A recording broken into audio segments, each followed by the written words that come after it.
Have you ever made a choice you thought would bring freedom, only to realize later it left you empty?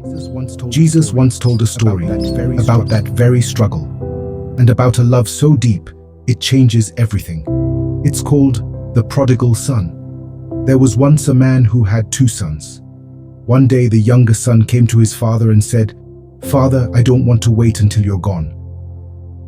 Give me my share of the inheritance now." It was a shocking request. In that culture, it was like saying, "Dad, I wish you were dead so I could take the money." But the father didn't argue. With a heavy heart, he divided his property between his two sons. Not long after, the younger son packed up his bags, gathered all he had, and left home. He wanted adventure, independence, and the thrill of living on his own terms. At first, life was exciting. He spent freely on parties, friends, and pleasures. But soon, the money ran out, and just as his pockets emptied, the land was struck with a severe famine. Suddenly, this young man, who once lived in luxury, found himself starving. Desperate, he took the only job he could find, feeding pigs in the fields. It was the lowest of the low. He was so hungry he wished he could eat the food he was giving to the pigs, but no one gave him anything. Sitting in the mud, filthy and broken, he thought to himself, "Even my father's servants live better than this. They have food to spare. Maybe I could go back home. I'll tell my father I've sinned against heaven and against him. I'm no longer worthy to be called his son, but maybe he'll let me work as one of his hired men." So he got up, wiped himself off as best as he could, and began the long walk back home. Now here's the part of the story that takes everyone by surprise. While the son was still a long way off, his father saw him. What does that mean? It means the father had been watching, waiting, hoping every single day that his boy would return. And when he saw him, the father didn't wait. He didn't cross his arms in anger. He didn't demand an explanation. No, he ran. This wealthy, dignified man ran down the road, threw his arms around his son, and kissed him. The son began his rehearsed apology.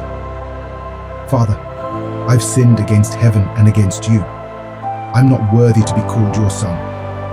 But the father cut him off. He shouted to the servants, "Quick, bring the best robe and put it on him. Put a ring on his finger, sandals on his feet. Prepare a feast. My son was dead, but now he's alive. He was lost, but now he is found." And the celebration began. But not everyone was celebrating. The older brother, the one who had stayed home, worked hard and obeyed the rules, heard the music and saw the dancing. When he found out what was happening, he was furious. "All these years I've been slaving for you," he said to his father. "I never disobeyed your orders. And yet you never even gave me a young goat to celebrate with my friends. But now this son of yours, who wasted your money on wild living, comes home and you throw him a party." The father looked at his older son with love and said, "My son, you are always with me, and everything I have is yours. But we had to celebrate and be glad, because this brother of yours was dead and is alive again. He was lost and is found." And that's the end of Jesus' story. But what does it mean for us? The younger son represents anyone who has walked away from God, chasing freedom, pleasure, or control only to find emptiness.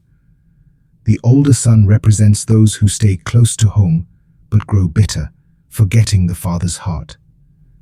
And the father, he represents God, a God who waits for us, longs for us, and runs to us with open arms the moment we turn back.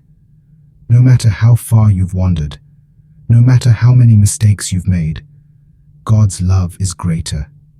He's not waiting with a list of accusations. He's waiting to embrace you, to restore you, to celebrate you. The prodigal son reminds us that God's love is not earned, it's given.